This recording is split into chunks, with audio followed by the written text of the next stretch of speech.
Hey everybody, so today we're having a look at stock characters in the fantasy genre. Now you will be either studying Harry Potter, Rowan of Rin or Northern Lights.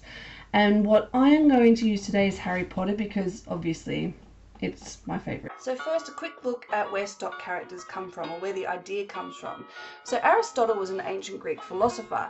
He wrote a lot of plays as well, and when he was writing these plays, he was thinking a lot about the different types of characters and the traits that those characters had. And what he came up with were very specific sort of personalities for very specific characters. So some of the different traits that he gave to them were like the insincere one, or, you know, the talkative one, the comic one. That is one that you see a lot in movies still.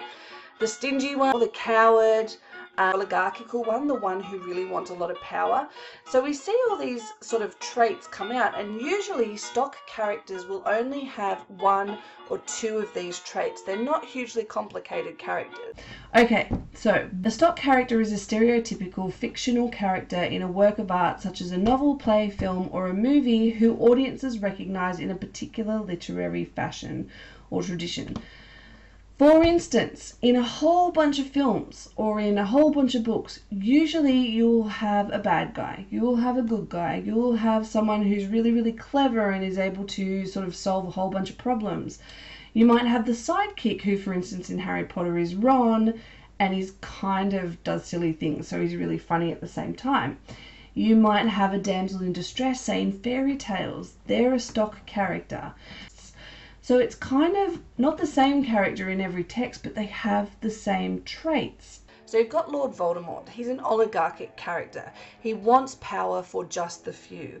And if you look at some of the other really famous sort of bad guys, like you've got Sauron here from Lord of the Rings, you've got the White Witch from Narnia, and then you've got Hela from Thor Ragnarok, you have very similar traits. You could argue that they are stock baddies.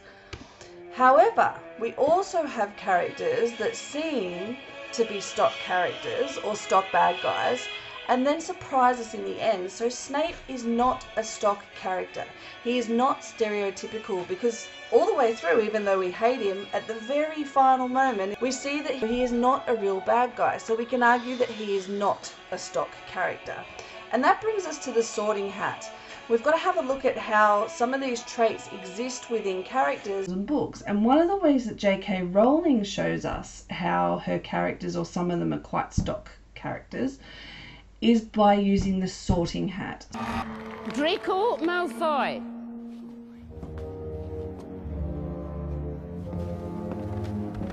Slytherin! There's not a witch or wizard who went bad who wasn't in Slytherin. Harry Potter.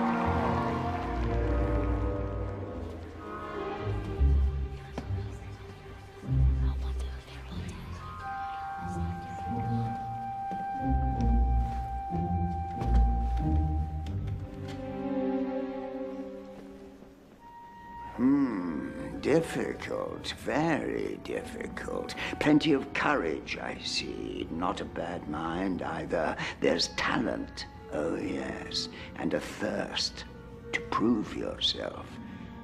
But where to put you? Not Slytherin. Not Slytherin. Not Slytherin, eh? Are you sure? You could be great, you know. It's all here in your head. And Slytherin will help you on the way to greatness. There's no doubt about that. No? Well, if you're sure, better be Gryffindor! Now, although the movies are great, there are some things that they miss out. Now, this little rhyme comes from the Sorting Hat in the actual Philosopher's Stone from Harry Potter. And you can see that J.K. Rowling uses specific characteristics or traits to make up her characters. So, let's have a read. You might belong in Gryffindor, where dwell the brave at heart. Their daring, nerve and chivalry set Gryffindors apart. You might belong in Hufflepuff, where they are just and loyal. These patient Hufflepuffs are true and unafraid of toil. Or yet in wise old Ravenclaw, if you've a ready mind, where those of wit and learning will always find their kind. Or perhaps in Slytherin, you'll make your real friends. Those cunning folks use any means to achieve their ends. Now you have an activity on that, but I'll do Gryffindor with you. So let's have a little look. So you might belong in Gryffindor, where dwell the brave at heart, they are daring, they've got nerve, they're chivalrous, okay? So all of these different personality traits that make up who they are.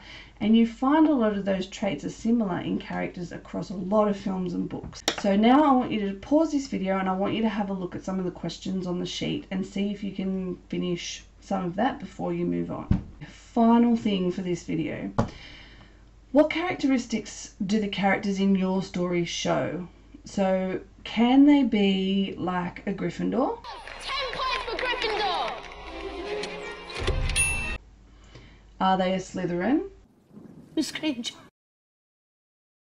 Moody, place the Triwizard Cup. Are they a Hufflepuff?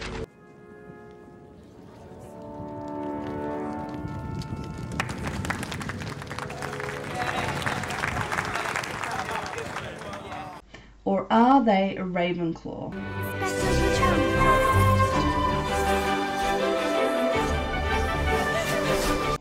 So in groups, I want you to create character profiles. Show how the personalities in your characters come throughout the novel through descriptions.